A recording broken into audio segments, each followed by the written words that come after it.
UFC Fight Night London, Blaydes versus Aspinall takes place tomorrow, and I'm going to go through the entire card and give my last minute detailed prediction and breakdown for every single fight on the card. I'm not just saying who I believe is going to win. I did that earlier this week. I'm trying to call how every single fight on the card is going to go down. Early prelims until the main event, I'm going to try and say what KO will be achieved, with what limb will it be achieved by as well, what submission will be achieved if there is going to be a submission win, what the scorecards are going to read, and just in general, how every single minute of the fight is going to play out, start to finish. We start straight away with the early prelim opener of Claudio Silva versus Nicolas Dalby, a welterweight matchup to kick us off. I'm going to go with Nicolas Dalby by 29-28 or 30-27, unanimous decision over Claudio Silva. I don't see him getting a finish here. Not much of a finisher. I do see him winning. I think this is a good pick on the card, but I feel like he's going to win this one as the fight goes on, especially.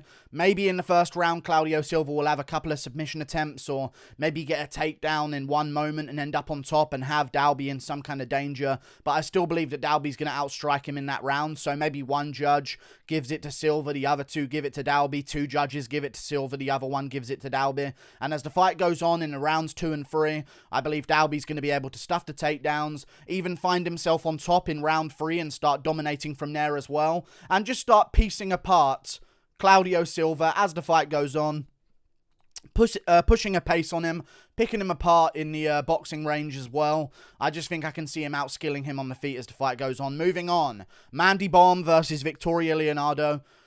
Oh, who cares? Split decision, 29-28, Mandy Bohm. Terrible looking fight. Move on. Jai Herbert versus Kyle Nelson. This is a big one. I do believe that we're going to see Jai Herbert score himself a big first round KO. I feel as though they're going to get scrappy early on. Both guys are going to be landing some really big shots. And then Jai Nelson is going to land like a big knee to the face on Kyle Nelson. I can see them both getting in close range. Jai Herbert landing some good shots on the outside first of all. And that's going to lead Kyle Nelson to start closing the distance, finding his way into a single collar and trying to punch the body and land some uppercuts and stuff like that. And catch Jai Herbert with some hooks on the inside. I think eventually Jai Herbert's going to start timing him, closing the distance and trying to find his way onto the inside. And that's when he's going to start turning those straight 1-2s into a big knee right to the face of Kyle Nelson, hurt him badly, finish him off against the cage with knees to the body and big combination punches. Jai Herbert gets this one done by TKO and finally gets a break in the UFC. Moving on up the card, Mokaev versus Charles Johnson. I'm going to be going with Mokaev to win, but by third round rear naked choke submission. Johnson's good on the feet, and I feel as though he's going to give Mokaev some problems early on. If Mokaev finishes him immediately and makes it look easy, this is where you're going to find the impressiveness by him winning this, because he is a massive favourite for a reason. But I feel like Charles Johnson is tough enough and decently good enough and big enough as well for the division. And more experienced, but Mokaev's of course got the amateur background. I feel as though Johnson's going to give him some problems in the first round on the feet, land a couple of shots here and there. Then round 2, we're going to be on the stall, and Mokaev's coaches are going to be telling him, hey, don't get your ego involved in this. Don't try and stand with this guy if you don't have to. Start using your takedowns. Start getting your grappling going. And I think he's going to start on the feet in round 2 and eventually score some takedowns. Ride out the top position against Charles Johnson in round 2. Land some big ground and pound shots. Crank on the neck for a rear naked choke. Go for a couple of submission attempts there. But Charles Johnson's going to survive. Then round 3, Johnson's going to be worried about it. Try a flying knee or something like that. But Mokaev's going to land some big shots on the feet. And then when Johnson starts getting into a scrap on the feet himself, Mokaev's going to blast another double leg, get him against a cage, start landing some big ground and pound from the back position, and sink in the rear naked choke afterwards. Round 3, rear naked choke for Mokaev. Moving on up the card, Makwan Amirkhani versus Jonathan Pearce. I'm going to be going with Makwan Amirkhani as the underdog here. I feel as though they're both going to get scrappy early on. They're going to have some scrambles. Maybe Makwan Amirkhani tries a couple of submission attempts but can't quite find them, and Jonathan Pearce gets a takedown and gets good position, and Makwan gets back up. Both guys land some good shots on the feet again. Then eventually Makwan's going to land a decent couple of shots on the feet, start throwing some flying knees and try some uppercuts and try and get like a big shot to land, and it's going to draw out a panicked takedown from Jonathan Pearce, who jumps himself right into a dash choke or an anaconda choke from Makwan Amirkhani, and he gets it done in signature fashion. First round anaconda choke for Makwan Amirkhani, getting it done. Moving on, up the card, Nathaniel Wood versus Charles Rosa. I'm going to go with Nathaniel Wood chewing up the legs of Rosa early on, landing some good shots on the feet as well. Rosa landing a couple of good shots too himself. But I think the body kicks and the leg kicks of Nathaniel Wood is going to be massive here. He's going to be chewing up the legs of Charles Rosa in this matchup. Rosa's going to be pushing him against the cage, trying to take him down. Wood's going to be defending, punching him in the face in the clinch and stuff like that. Separating and then going back to chopping up the legs. Rosa's going to be trying more takedowns and just being on the ground on a single leg position while Wood sprawls it and ends up in north-south, landing some punches to the body and then standing Rosa back up. And he's going to keep chopping at his legs, landing some big calf kicks as well. It's going to start to notice on Charles Rosa towards the end of the second round, and that's when Nathaniel Wood's going to land a big left hook KO. I'm going to say a big one-punch KO from Nathaniel Wood in round 2 after breaking down Rosa with leg kicks and body shots in the earlier parts of the rounds. Moving on to another moment here, another fight on the card. Marc Diakiese versus Damir Hadzovic. I'm going to say Marc Diakiese wins this one by decision.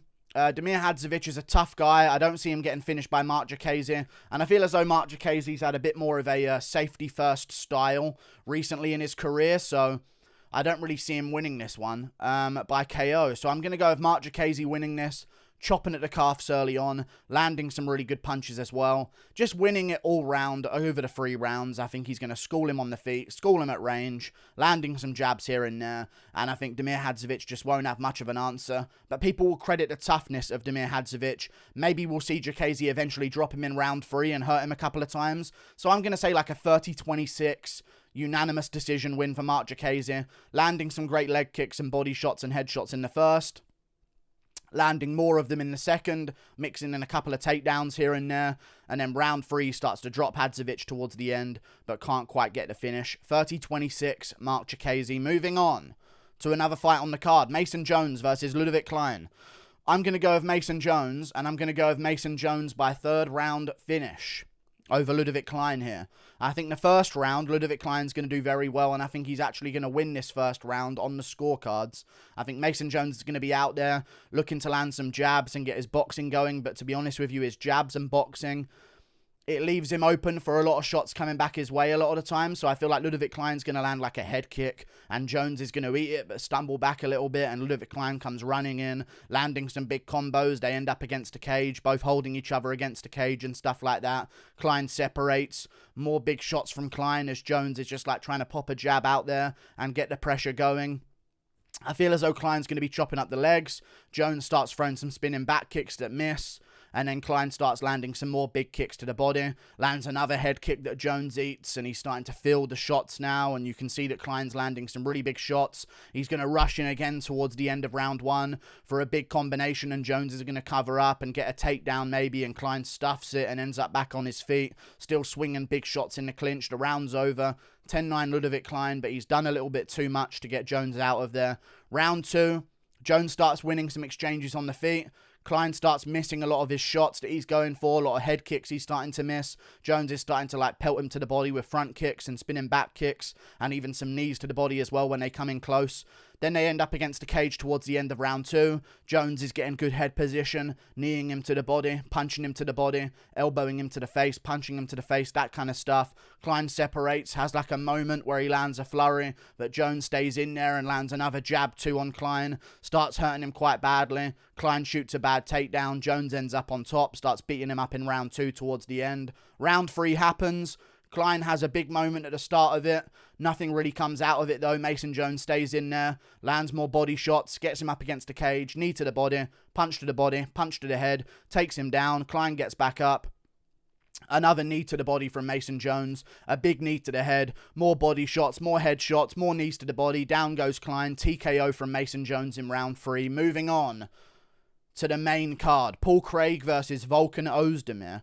I'm going to be going with Paul Craig here. I think that Paul Craig is going to be on the feet for a bit in this matchup. I really do. I think he's going to go out there, throw a front kick right to the body on Volkan Oezdemir, a big leg kick as well. Couple of punches here and there, but they're not really committed. He's just kind of moving out of the way, seeing what Oezdemir's going to throw back at him. Oezdemir's going to start throwing his own stuff, but Craig lands a front kick again, goes for like a lead leg head kick and stuff like that, spinning back kick to the body, using a real dancey around style, and eventually he's going to land another leg kick, a big front kick to the body. Oezdemir starts chopping at Craig's legs. He starts landing some punches here and there, and Craig gets hit with a decent punch, and the crowd goes, oh, decent punch from Oezdemir. And then eventually Oezdemir starts closing him down against the cage, pressuring forward, looking to land some more shots. And Craig times a great double leg takedown, gets Oezdemir down. Oezdemir tries to sprawl it with a whizzer, but Craig uses this moment to get his back, gets the body lock around the back of Volkan Oezdemir, starts dragging him down again, gets one hook in, lands some big shots, gets another hook in, and eventually cinches up a rear naked choke in round one. I'm going Paul Craig with the upset victory by first round rear naked choke. Moving on to another fight on the card. Molly McCann versus Hannah Goldy. I'm going to be going with Molly McCann, and I'm going to pick her by decision 29-28. I can see Hannah Goldy winning the third round here, to be honest with you. Molly McCann's style requires very heavy volume, and I feel as though that she sets a volume a little bit too high for her own good. And she did finish Luana Carolina in the third round. She was winning the first two rounds. She won the first round dominantly. She won the second round barely. The third round was starting to get interesting because she started to slow down. So I can see Molly McCann stuffing some takedowns here and having her moments on the feet where she's having flurries to the body and head of Hannah Goldy against the cage in round one. She wins round one. She wins round two very barely, and they start getting scrappy towards the end of it. Goldy gets a takedown. McCann gets back up to her feet. Maybe ends up on top at one moment at the end. Lands some big ground and pound, screaming at the crowd, trying to get everyone amped up and stuff like that. Then round three, Hannah Goldy is going to come out there, need to make something happen, need to try and change the direction of the fight. Molly McCann's going to start having a good few minutes early on, and Hannah Goldy's going to get a good takedown, end up on top, land some big shots, some big elbows on Molly McCann, get mount, land some good shots there, but Molly McCann's going to survive, end up on top, land some shots, stand up Hannah Goldy, start landing some good stand-up strikes. Then Hannah Goldy's going to start landing some good shots back on the feet, get another takedown, end up in mount, land some big shots there. The round's over. You can give round three to Hannah Goldy. It's a good scrap over 3 rounds. The crowd's cheering it on. Arguably maybe a fight of the night from both of them. But Molly McCann wins the first 2 rounds, therefore wins the fight by unanimous decision. Moving on. Up the card, Nikita Krylov versus Alexander Gustafsson. I'm going to be going with Nikita Krylov by first round. What am I going to go with for Nikita Krylov? No. Second round arm triangle is what I'm going to go with for Nikita Krylov here. I reckon second round arm triangle is a good pick. Both guys land some decent shots early on in the first. Krylov landing more kicks on Gustafsson, to the legs, to the body and stuff like that, but Gustafsson landing some good boxing combinations. They don't quite have the power to put away Krylov, but he's landing some really good shots. He stuffs a couple of takedowns in the first round from Krylov, but Krylov's kneeing his thigh against the cage and punching him in the body and stuff like that, and stomping the feet, kneeing the thigh again. Gustafsson separates himself. Krylov still front kick to the body. Head kick barely misses. Leg kicks of his own. Gustafsson landing some uppercut left hook combos and some jab twos on the outside, but nothing really has anything committed to it. So it's not really getting any knockdowns or big moments for himself to secure the round. Krylov pushes him up against the cage again. Knees him to the thigh a couple of times. Punches him to the body. Gets him down towards the end, but Gus gets back up. But Krylov with a big knee to the body as he does so. More punches to the body from Krylov. Second round, Gustafsson's out there, looking good on the feet again, starting to have some more moments, but Krylov times a great takedown. Gustafsson can't get back up. He tries to scramble, but Krylov stays on top, secures another takedown, starts chaining it together. Gustafsson tries to get back up again, but can't quite do it. Krylov in half guard. Big shots from Krylov start to land. Krylov in full mount. Big shots from there as well. Gustafsson rolls to his side, and then Krylov sees the opportunity for an arm triangle and goes for it. Nikita Krylov, second round submission via arm triangle. Moving on. Up the card, Paddy Pimblett versus Jordan Leavitt. Now these are the interesting ones. Paddy Pimblett by first round TKO on the feet. Brutal finish against Jordan Leavitt. I believe he's going to go out there early on, and he's going to be throwing some lead leg kicks against Jordan Leavitt. Jordan Leavitt's main technique on the feet is to throw inside leg kicks and outside leg kicks. That's basically all he does. He doesn't really throw punches on the feet or anything like that. So I can see Paddy Pimblett using his lead leg quite a bit here, teeping to the body of Jordan Leavitt, landing some good head kicks and question mark kicks as well in that moment too. And Leavitt starting to get a little bit flustered a minute and 30 into the fight, eating some big shots to the body with front kicks, couple leg kicks land from Paddy as well. Leavitt taps on the inside leg a couple of times, but Pimblett's lifting it up and teeping him to the body when he does so and turning it into a question mark kick and stuff like that. And eventually, Jordan Leavitt's going to close the distance. Pimblett's going to try and time a jump knee. It's not going to work. He's going to end up on the ground, but use the whizzer to get himself back up to his feet. Maybe he's going to end up on top at some point as well. Leavitt shoots again. Pimblett reverses it. Hip tosses him to the ground. Lands some big ground and pound, but Leavitt starts coming up on a single leg and looking to get his own grappling going. And Pimblett starts punching the body and punching the head of Leavitt as he gets back up. And he pushes Pimblett against a cage maybe.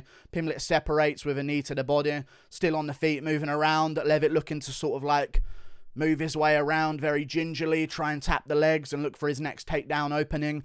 Pimblett starting to land some big leg kicks on Leavitt, some big front kicks to the body, some big like question mark kicks to the head as well. Then eventually Leavitt's going to close the distance again for the clinch. Pimblett stuffs it, separates, uppercut, left hook, rocks Leavitt badly. Jump knee lands in like the neck area of Leavitt. It hurts him against the cage. Uppercut, left hook, right hook, left hook, right hook, left hook, right hook lands from Paddy Pimblett and puts him away.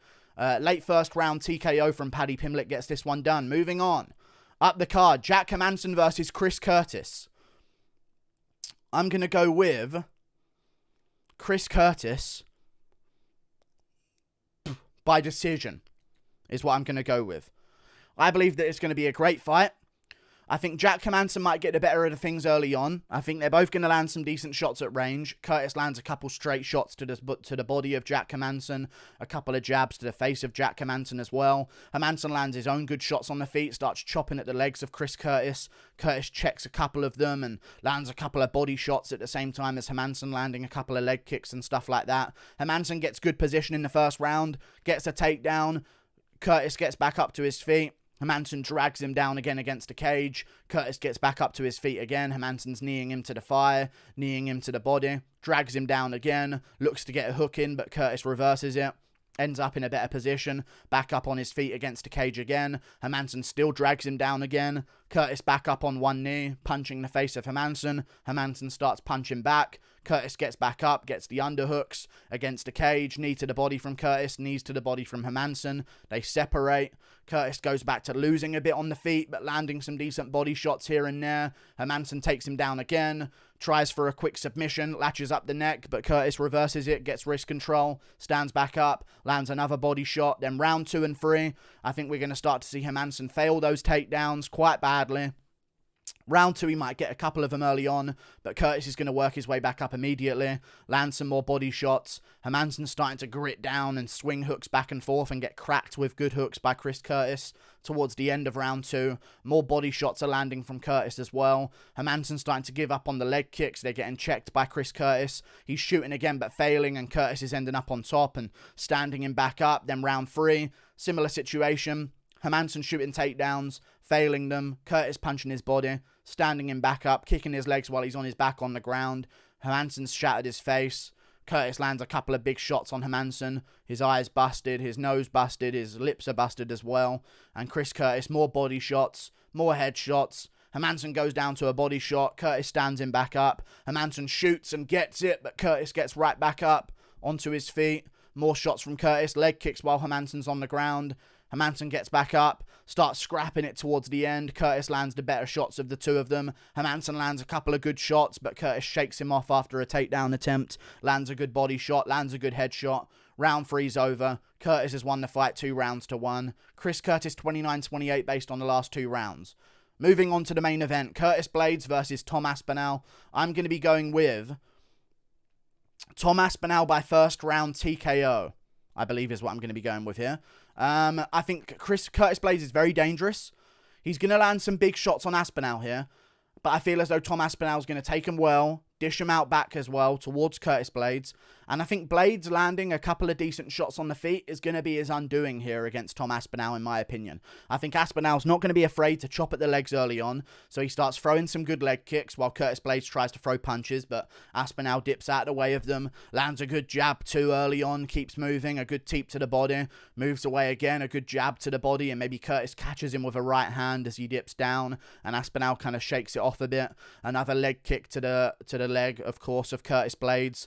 Couple more, another jab too from Aspinall. They end up in the clinch. Aspinall looks for an elbow, but it kind of gets smothered, and Curtis Blaydes pushes him up against the cage, tries to take him down, but Aspinall keeps his balance and shifts off and turns the clinch around for himself. Separates, lands a good elbow, lands a good knee, moves away, lands a good leg kick. Curtis Blaydes again, finding his way in, looking to dip his head a bit more, get his head outside of the center line. Tom Aspinall lands another jab. Blaydes lands a counter right hand that kind of stuns Aspinall a bit and hits him good. Blaydes shoots again, gets it for a second, but Aspinall's back up on one knee against the cage, lands a good knee to the body as he gets back up, shakes off Curtis Blaydes, maybe shoots his own takedown, gets it for a second. Blaydes gets back up. Aspinall lands a big knee to the body as he gets back up. A big elbow to the head. Curtis Blaydes has got his eye swollen up. He's not doing well. He's starting to find his range on the feet, trying to find his range. But Tom Aspinall's landing jabs and moving, leg kicks and stuffing takedowns. More knees to the body from Aspinall in the clinch as Curtis Blaydes tries to get a hold of him again. Another 1-2 from Tom Aspinall lands. Blaydes feels it. He starts pushing Blaydes up against the cage. Blaydes shoots. They clinch. Aspinall's getting the better of the clinch now. He's way stronger. He's not as rocked and hurt as Blaydes. More knees to the body from Aspinall. Big elbow from Aspinall against the cage. Curtis Blaydes starts covering up. Uppercut, left hook, uppercut from Aspinall. Big swarming punches from Aspinall start to land. More knees to the body. Blaydes goes down. More punches from Aspinall finish him off at the end of round 1 by TKO. Like and subscribe. Thank you for watching. I hope you enjoyed this video. And toodle pip. Yeah, I got a sign now. And the audio's way better as well. It should be, at least. Toodle pip, I'll see you later. Goodbye.